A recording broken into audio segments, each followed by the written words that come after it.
Hey, what's up mga kaballers? Maligayang pagbabalik sa aking channel. Halina't pag-usapan natin ang balitang nagkakaroon nga daw muli ng struggle si Kawhi Leonard ngayon at ang balita sa pansamantalang player na papalit kay Jonathan Kuminga.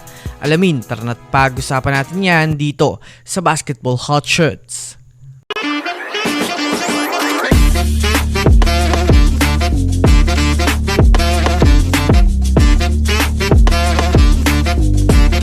Una nga muna tayong dumako mga kaballers sa balitang nagkakaroon nga daw muli ng struggle si Kawhi Leonard sa kanyang laruan. Well, alam naman nga po natin sa ngayon na nakabalik na nga po si Kawhi Leonard sa NBA at masasabi nga natin na marami nga po ng mga fans ang nag-abang at nag-antay dito. Sa pagbabalik nga po mga kaballers ni Kawhi Leonard kontra sa Hawks ng nakaraan ay masasabi nga natin na medyo nagpapainit pa rin nga ito sa liga sa pagtatala lamang niya ng 12 points. Ngunit sa kanilang naging laban nga po mga kaballers kontra sa kupunan ng Minnesota Timberwolves, bukod nga po sa natalo mga kaballers, ang Clippers ay nakapagtala lang nga po siya mga kaballers ng 8 points sa kanyang 21 minutes na playing time. Kaya naman naging usap-usapan nga po mga kaballers ngayon ng mga analyst na nagkakaroon nga daw ng struggle pa si Kawhi Leonard sa kanyang pagbabalik at hindi niya nga po mga kaballers na ibabalik ang dati niyang laruan.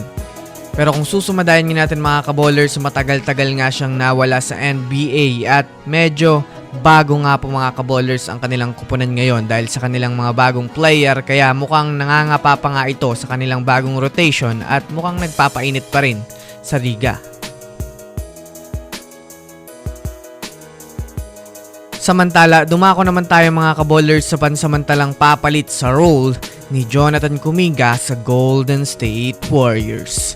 Well, alam naman nga po natin na mawawala na nga po mga kaballers si Jonathan Kuminga ng matagal-tagal sa Warriors na aabuti ng 3 linggo matapos magtamo nga ito ng sprained right ankle. Kaya naman sa mga laro nga pong darating para sa Warriors ay kailangan niyang humanap ni Steve Kerr na player na maaaring pumalit sa posisyon ni Jonathan Kuminga na kaya rin mag-step up. Kaya sa magiging laban nga po mga kaballers ng Warriors bukas kontra sa kupunan ng Miami Heat ay naipasok nga po mga kaballers ni Coach Steve Kerr si Moses Moody sa kanyang naging statement kanina bilang player na pansamantalang papalit kay Kuminga.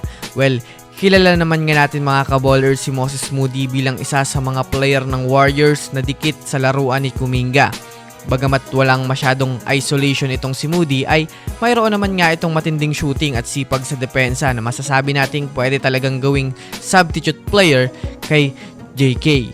Bukod pa dyan, maaasahan rin naman nga ito mga kaballers sa rebounding at ilang beses na rin naman na pinangunahan ang Warriors nang nagsisimula pa lang ang regular season. Kaya abangan natin mga kaballers ang eksperimentong gagawin ni Coach Steve Kerr sa player na ito. So yun lang mga kaballers, yan lang naman ang pag-uusapan natin ngayon. Pinutin nilang subscribe and hit nyo na rin ang notification bell para sa mga susunod na updates sa mundo ng basketball. Again, this Basketball Hot Shots. Thanks for watching.